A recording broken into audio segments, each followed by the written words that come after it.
And hey guys, what's up? Oh, ha, ha, ha. Hey guys, what's up? Welcome to another Sunday video where today we are discussing episodes 3 and 4 of Goblin.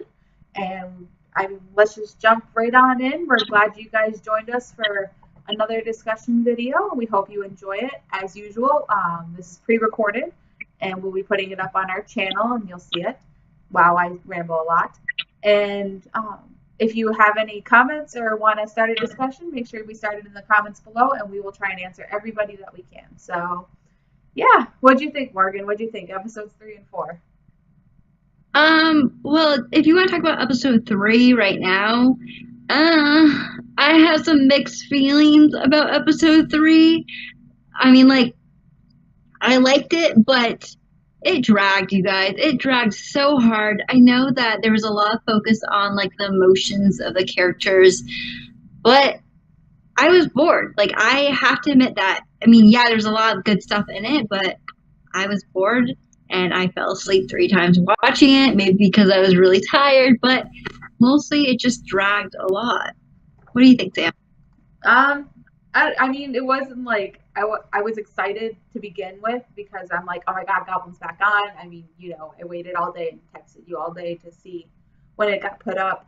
Hmm. I think the first thing I wrote down was most epic slow mo ever. It took forever for them to get to the car. I mean, I get the end of episode 2 for like the epic slow mo, but at the point that they started this episode, it shouldn't have taken that long for them to get to the car. Just number one, or at least that's in my opinion. I don't know if they were going for like dramatic, but I think it was a little over dramatic. Yeah, I actually totally agree. That's like the first thing I actually thought of when I like saw the episode. I actually snapped it to you too because I was like, "This is the longest slow mo ever." And also with the drama, I've been noticing that they do a lot of like slow mos, and I actually timed it. It's like 2 minutes of them just walking. Why does it have to be 2 minutes of them walking? I mean, there could be other content, like other stuff thrown into the drama, rather than just seeing them walk for 2 minutes. Although it was very epic, it was also very kind of boring and dull. And yeah. Another thing I want to talk about is the fact that the Goblin and the Reaper can basically talk to each other like in their mind. I think that's the coolest thing ever. So, I had written in my notes originally, and then I went back and rewatched the episode and wrote my notes again. And all I wrote was like, "You poor soul, you don't know they're talking to each other in their minds." And then when he yells, and she's like, "I've just gone through this traumatizing moment, and you're screaming at me. Like, what is going on?" But I like the like back and forth between. Like, I love the Reaper and the Goblin. Like, if that's all that was there for whatever reason, I just love that they're kind of creating this really weird love hate relationship, and they're adorable. I love them so much. Yeah, me too. I absolutely love Goblin and the Reaper's chemistry. Another thing I want to talk about though is that okay, I'm trying to like the main girl. I am trying to like her really hard, but I just find her very childish. And I honestly don't understand, like, after he saved her, why she was so mad at him. I'm like, you just got saved in the most epic way ever, and you're mad at him for some reason. I don't know, maybe I missed something, but I just didn't understand why she was so grumpy and mad at him and just over dramatic. Yeah, I feel the same way. Like, I mean, I know. Well, first of all, we found out in episode 4 that he's what 939 years old or whatever. So he's got some maturity to him, just a little bit. But she has no maturity level at all, and I don't know what's going on with that because it's like I know that they have her character as 19 and in high school, but in order for them to kind of be compatible, in my opinion, she's kind of got to have a lot more of a mature level. She's very childish, and I don't know if they're trying to make like her childlike attitude and to be attractive to him, but I just don't like how childish she is, how she reacts to things. I mean, it's very juvenile in my opinion. Yeah, I totally agree. I get kind of like in a way annoyed watching the way she acts. And honestly, I felt like when they were mad at each other and they had that whole scene where they were like both depressed, I feel like the writers were like, okay, we need them to have like some sort of argument, and they just threw it in there. It wasn't like it didn't make sense. Yeah, It it just wasn't didn't. organic. Yeah, it didn't make sense at all. And I don't know, in a way it kind of took away from the drama in the episode. Another thing, though, I want to add is that we got to see more of the aunt and the cousins, and you can definitely tell that they're all really greedy and they don't really care about each other. And that kind of shows when they are like looking at the gold. I think did that happen in episode 3 or episode 4? Episode 3, they're like staring at the gold while trying not to fall asleep and everything.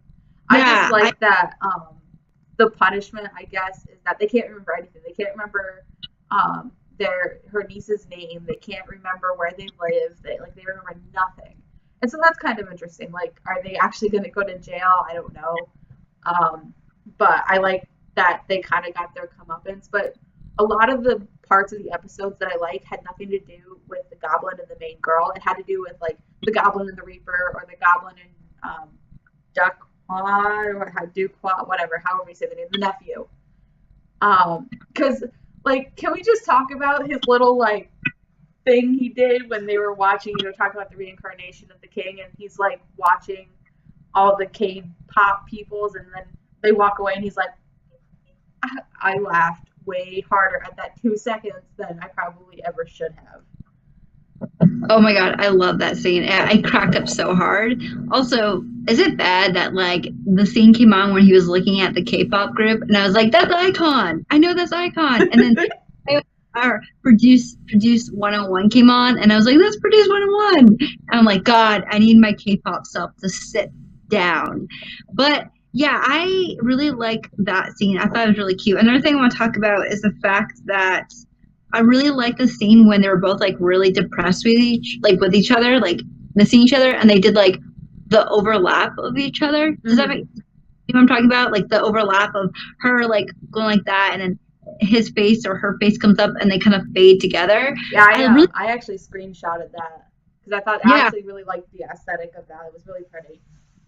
Yeah, I feel like the director, whoever is putting this together, has a very like artsy style to himself, which is something I don't see in Korean dramas. Mm-hmm. But it kind of feels like it does drag on, and you're just like, I want to see content. I want to see them talking. I don't want to see them moping around for like half the episode. Well, I read somewhere, and I could be wrong, so correct me if I'm wrong, but the writer of this is the same writer as Descendants of the Sun, and I like Descendants of the Sun. And I felt in that drama too, there were parts that dragged. So I don't know if it's the writer where they're just trying to set things up, and sometimes you're going to have some slow pieces just to kind of build. But there were slow parts. I wanted to talk about too, and I wrote, what's up with that coat? When they were showing the pictures, and that ugly like color splotchy thing. I don't know if you remember what it looked like, but that was the ugliest thing I've ever seen. I don't know who is the costume person, but the clothes they put this kid in, I just shake my head at, because I'm like, dude, did you look in a mirror when you got dressed this morning? Oh my god, there was a scene in I think episode 4, if I remember right, yeah, where they were back in Canada, and he had this long trench coat on with like fringe, or like, I don't know what they're called, but they're like strings on the bottom, and I'm like, what are you wearing? What?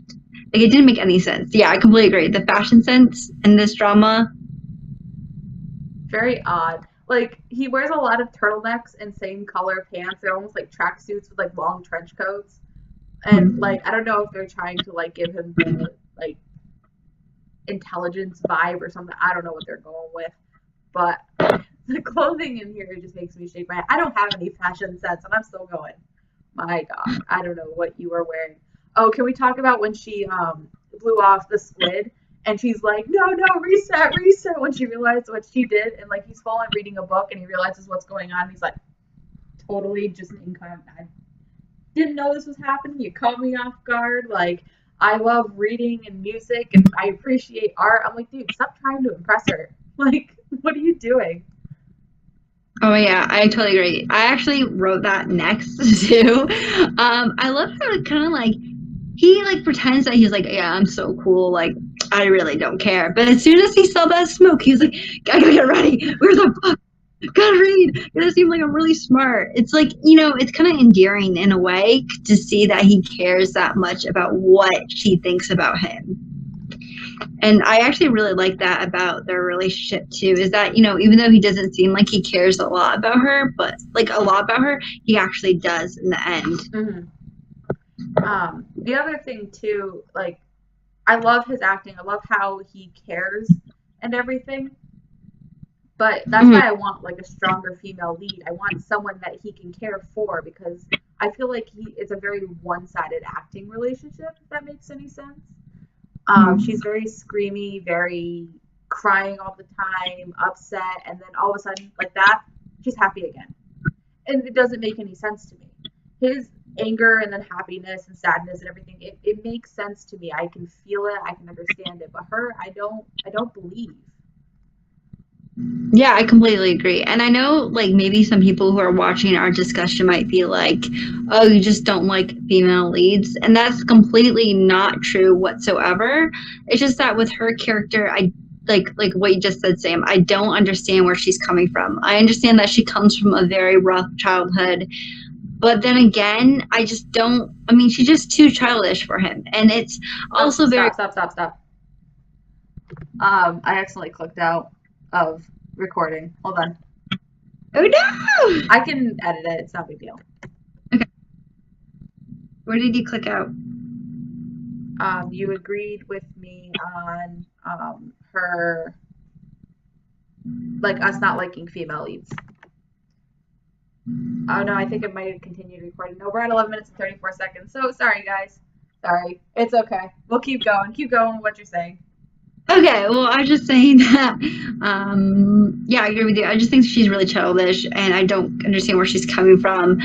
I, hope as a female lead that we can see growth with her, and we can see that she gets, like, a little bit more mature, because right now, just seeing her, like, freak out over nothing, or, I mean, over stuff that, you think other people would be like, thank you for saving me, she would get, like, I don't know, I just hope that she can grow up. And I honestly wish that they would do a kind of like a time jump, but I don't see it happening now, because I still feel uncomfortable seeing him, like, because he's like, what, 30 or 40? Yeah, mid-30s.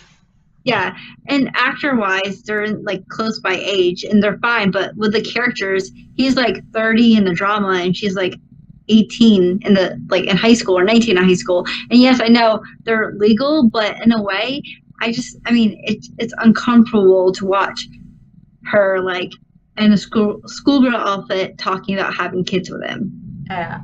I mean, okay, so let's talk about, like, things we liked.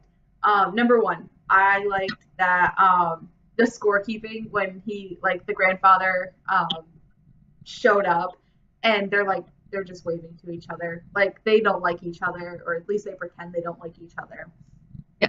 And friggin', like, I'll see you later, and bye, Glee forever. I'll call you. I have no phone. Like, I love the back and forth.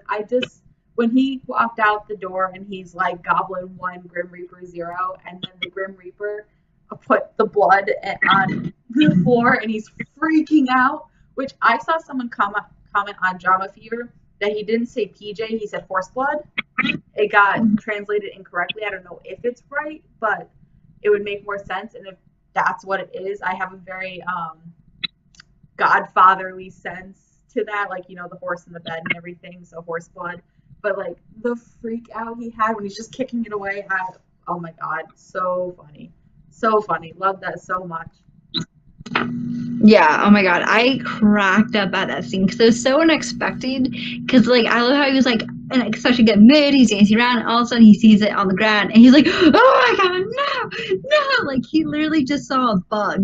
He's freaking out so hardcore, which is funny because you think that he'd be like badass because he went through all those battles, but nope, he's squeamish over a little blood. Hilarious. The other thing I love is that when the nephew put his photo in the files that he gave his uncle to look at for her, like do you understand? I don't know if that makes sense, but he gave him a look at that had all her information about her aunts and her cousins, and then he slipped in that photo of him where he's like that, and he's like, what is this? And he's like, a photo of me. I don't know what, I just love the nephew so much. I just want to hug him. He's really like my second favorite character in the drama so far.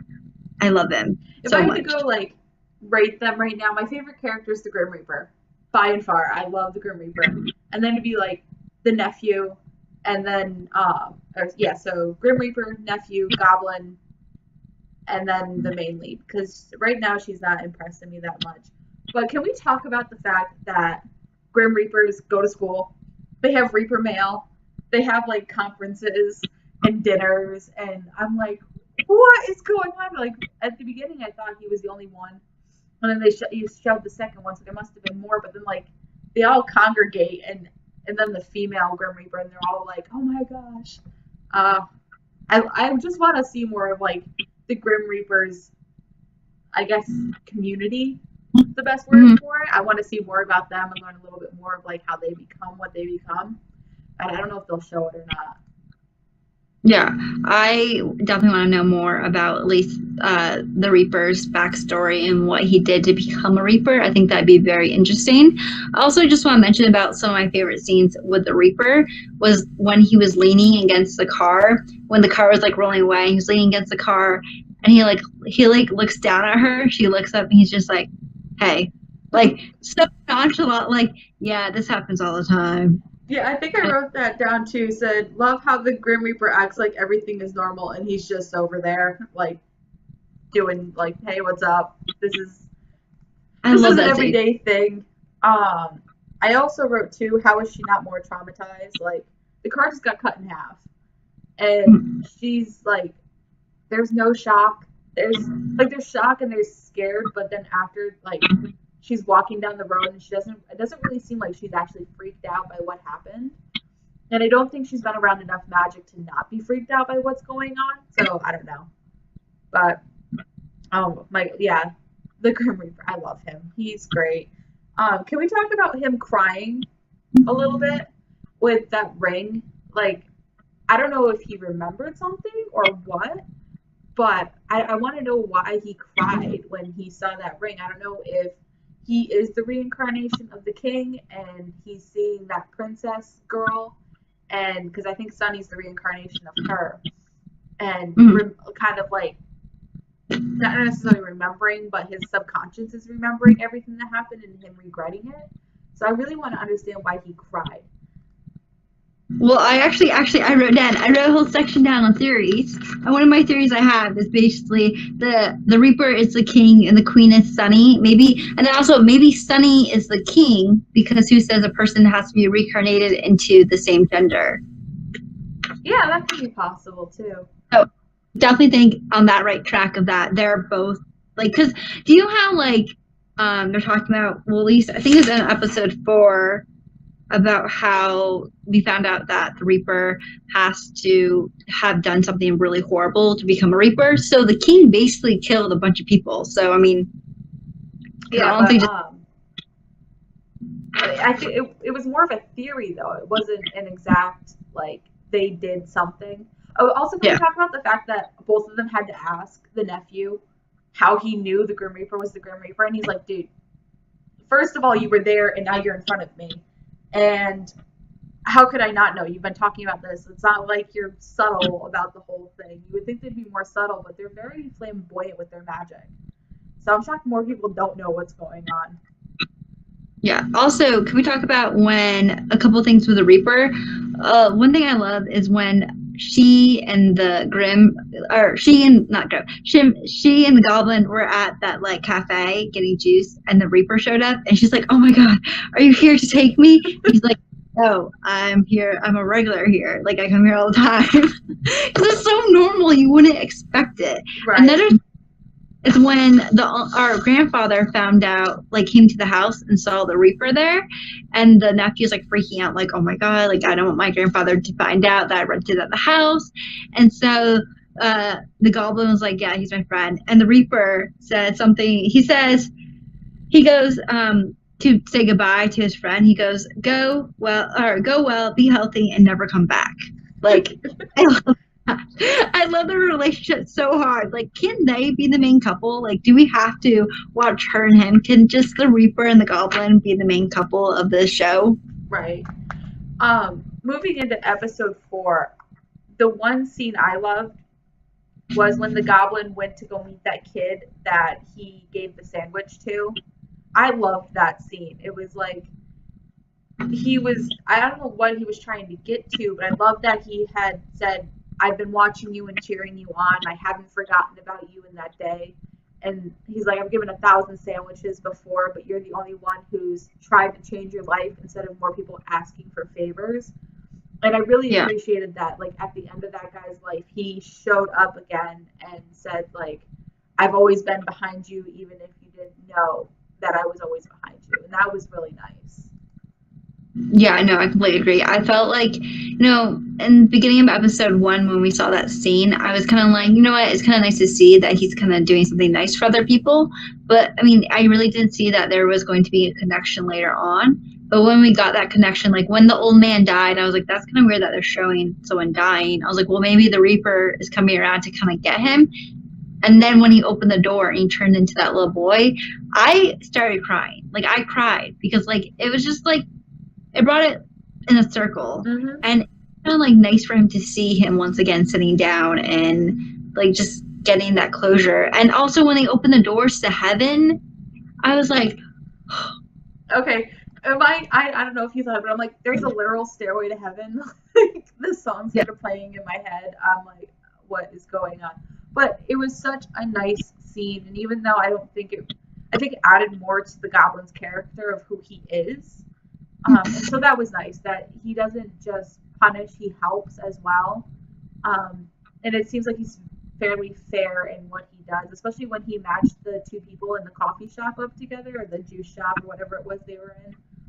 Like it was nice to see that like he looks out for other people, and even though you don't see it 100% in front of you, like the sandwich being given, he's kind of like a weird guardian angel kind of deal, and that's really cool.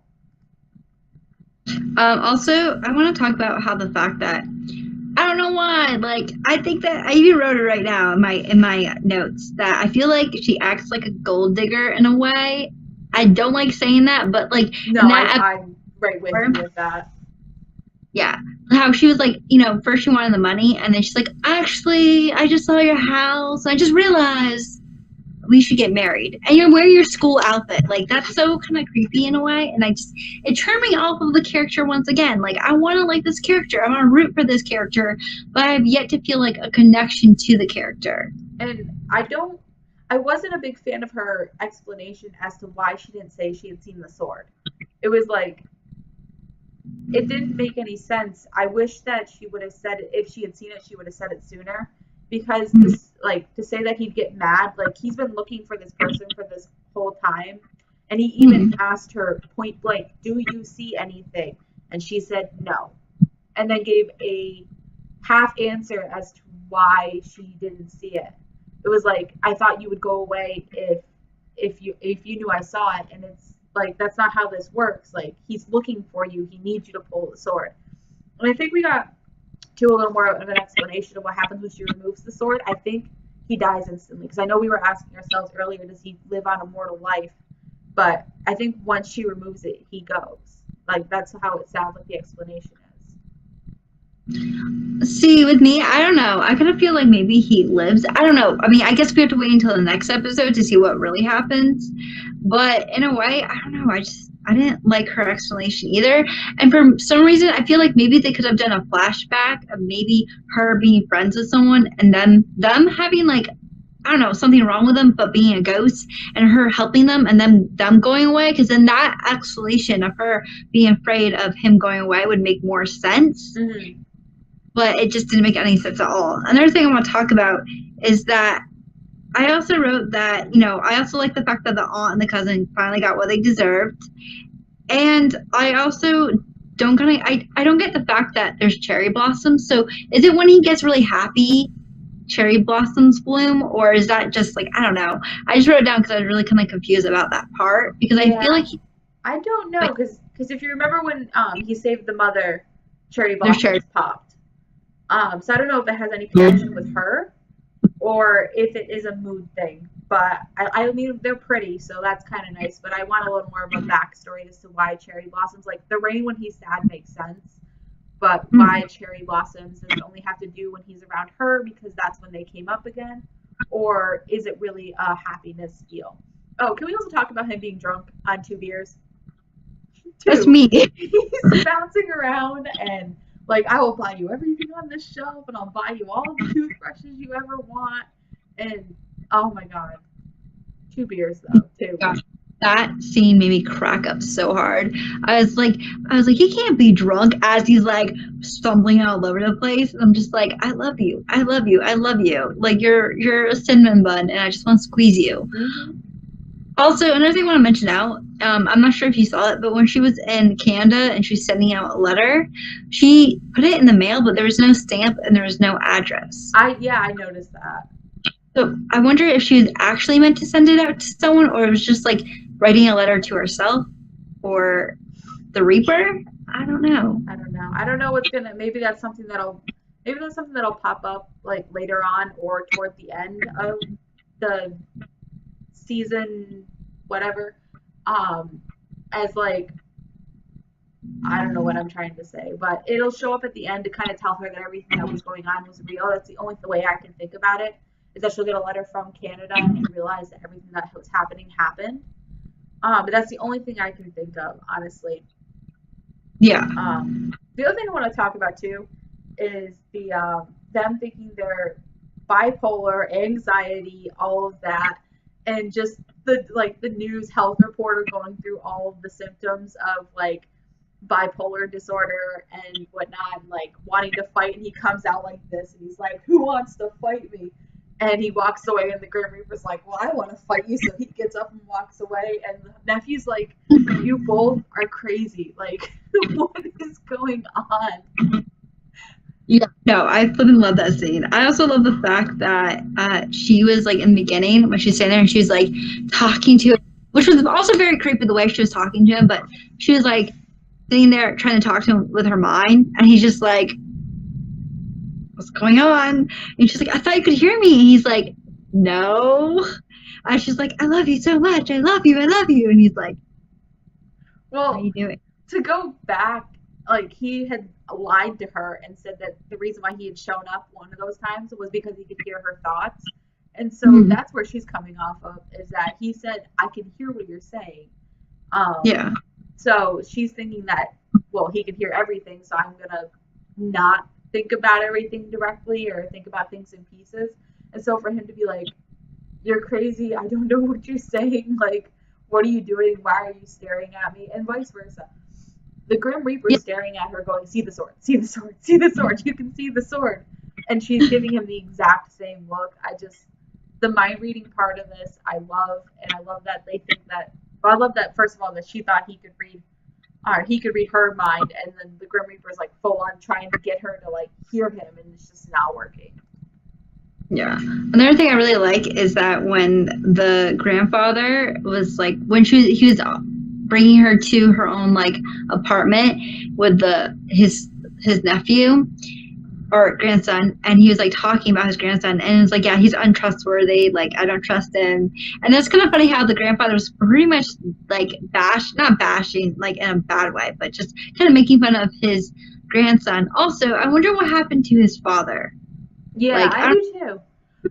Oh, can we talk about too, just real quick, how did he hold that position for as long as he did? I would have fallen. My legs would have been killing me. When they showed that he wasn't in a chair, he was like full on, arms out, like squat position. And the grandfather hits him and tells him to put his arms back up, and they panned out, and we saw he was just sitting there. Like, I'm like, my legs would have died. I would have been shaking. And who knows how many times they had to do that scene before it got done. So how long did he hold that position for and then get up and down? Because I would have been shaking the whole time. Yeah, no, I'd be dead. I also really liked it when the Reaper and the nephew was sitting at a table, and the Reaper was freezing a plate, and the nephew was like, "Hey, that's my uncle's favorite plate. He got it from blah blah." And then the Reaper like destroys it. Like that just shows you the relationship. He's like, "Yeah, I really don't care. I'm just gonna like explode this plate of food because it's your uncle's favorite plate, so why not?"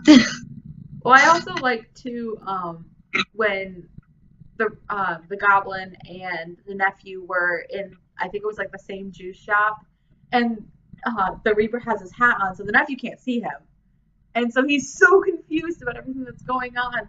And they're watching the drama, and he's like, I have to finish my morning dramas. And everybody in the whole shop is just shocked at something that means nothing to the rest of us.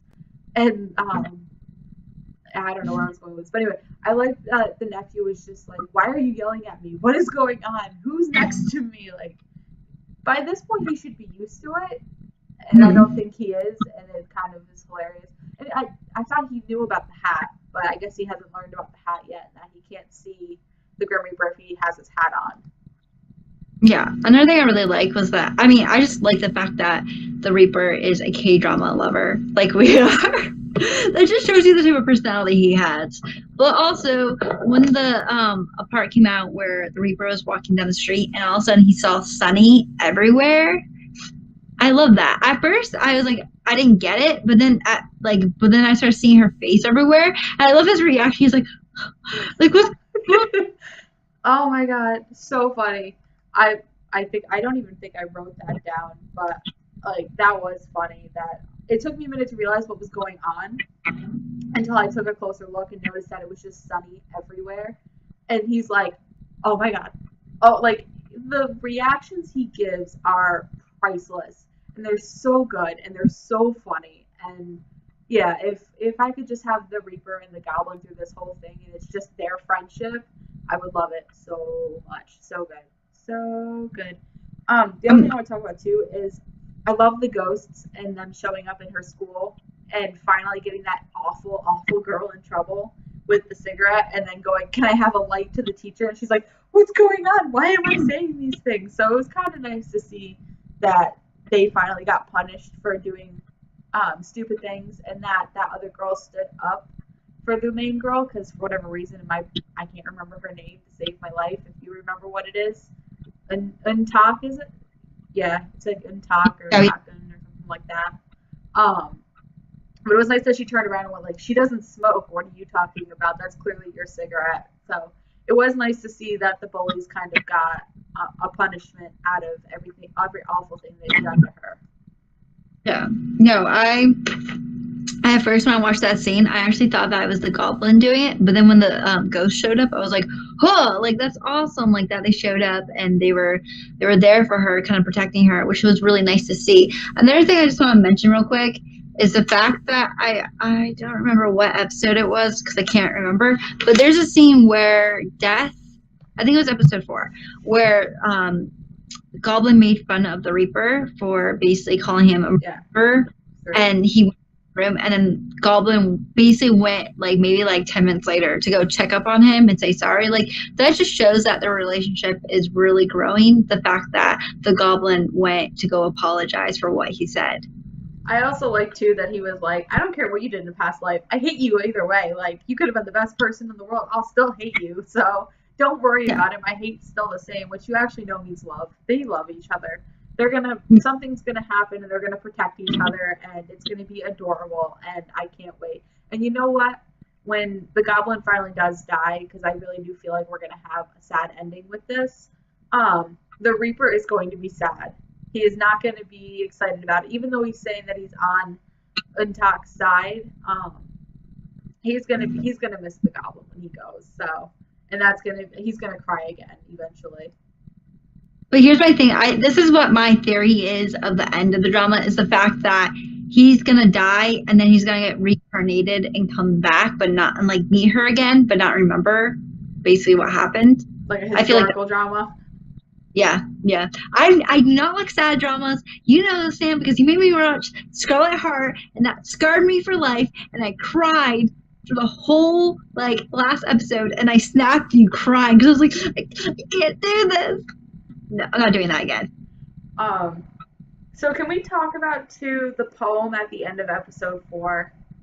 I love that poem. I need to go back and I need to write it down because that was really pretty. I really enjoyed it. I like that the leaf falling into the book. Because I mean, she gave her the maple leaf, so for another maple leaf to fall into the book was really nice. But I loved that poem. I loved the cinematography as he was reading it and bouncing back and forth between her and him and everything. And it was so pretty. And all I wrote was that poem was so pretty. Like, oh wow, no one can see me because I didn't flip the thing. But all I wrote was that poem was so pretty, and that was it. I loved it. I had no other reaction to it except that I loved that poem. Yeah, no, that ending was beautiful. I even wrote it down in my notes too. That I love the poem that he reads while she's walking to him. Another thing I liked though was how she threatened to take out the sword out of him by the fountain, and he's like running away. I found that a really cute moment that I actually really liked. But one thing that I wish that they would do in episode 4 and episode 3 is mostly episode 4 is I wish that we got more scenes with Sunny and the Reaper. Yeah. So hopefully that happens in episode 5. Because like they clearly want to see each other again, so hopefully they do. And hopefully it's not a billion Sunnies showing up. And I wonder what's going to happen when she realizes that her little part-timer has known who he is the entire time. Because eventually, like, all of them are going to, like, connect somehow. So it's really interesting when Sunny finds out that her little part-timer has known this guy the entire time. And it's like, the fuck, I've been looking for her. They were looking for him this whole time. And you're basically best friends with him now. Yeah, exactly. So is there anything that you want to happen in the next episode? Next episode. I want the Grim Reaper and Sunny to actually talk. I want to see what happens when the Grim Reaper touches someone. Because they, like, emphasized it so much. And, the nephew wanted to know so badly what happens. I want to know so badly what happens, too.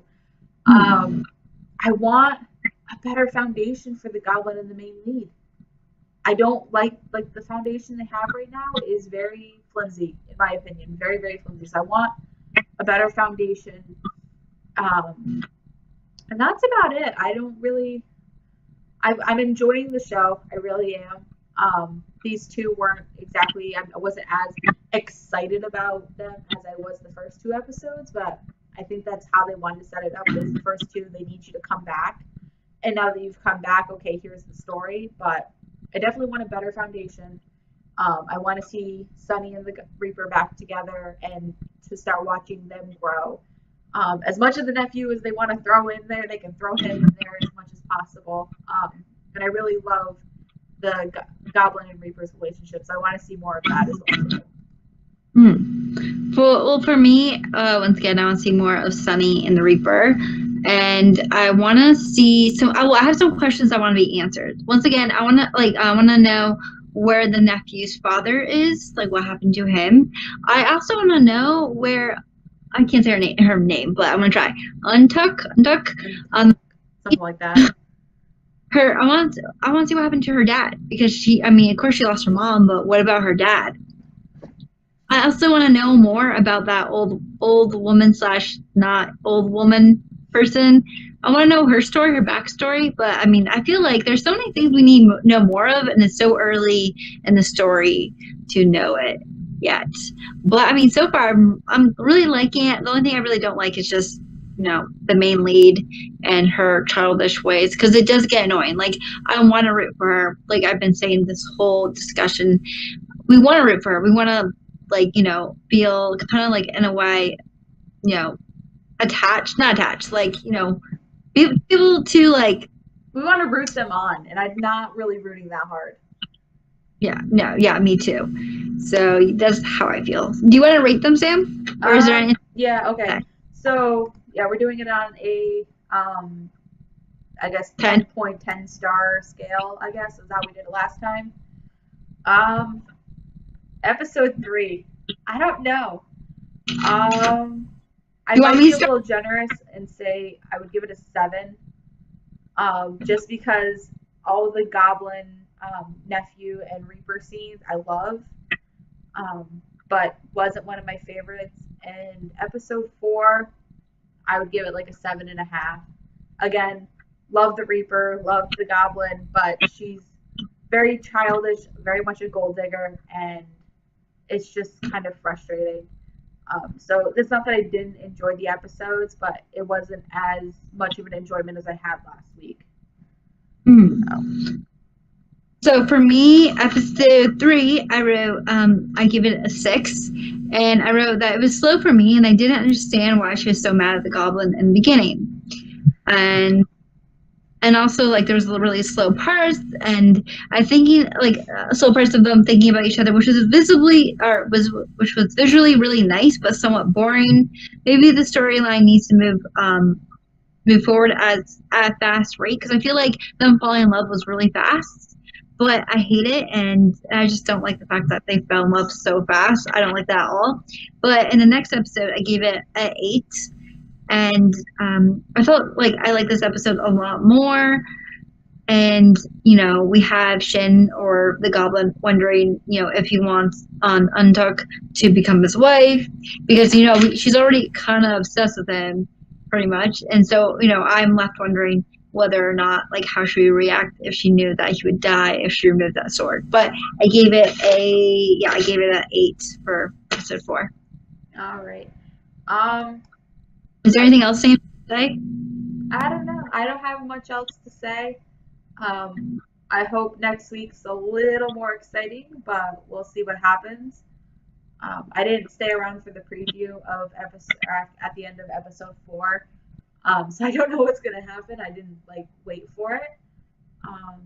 So I hope I'm a little more excited at the end. I'm still looking forward to next Friday and watching it. And I hope that we get a little more out of it than we did this week.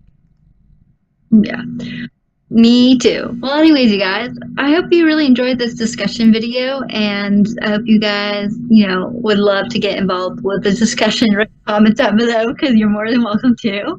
Also, next Tuesday, I am going to be posting a video, Oregon video. I'm not really quite sure what video I'm going to be posting, but you have to wait until then to see.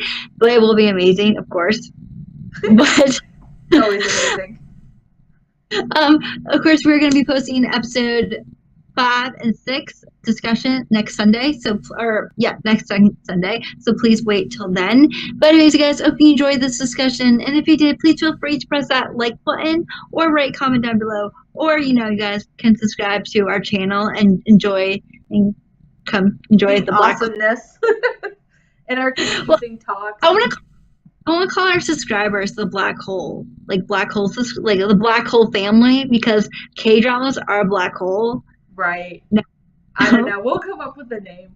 But right now, they're our K-drama family. And we love them all of our subscribers. We love you all. So, anyways, guys. Who cares how many we have? 1, 10, whatever. I don't care. Love them all. We appreciate it 100%. And we will see you on Tuesday with Morgan's video. So, okay. We hope you enjoyed it. Sorry for the psycho babble. We'll see you all soon. Okay. Bye.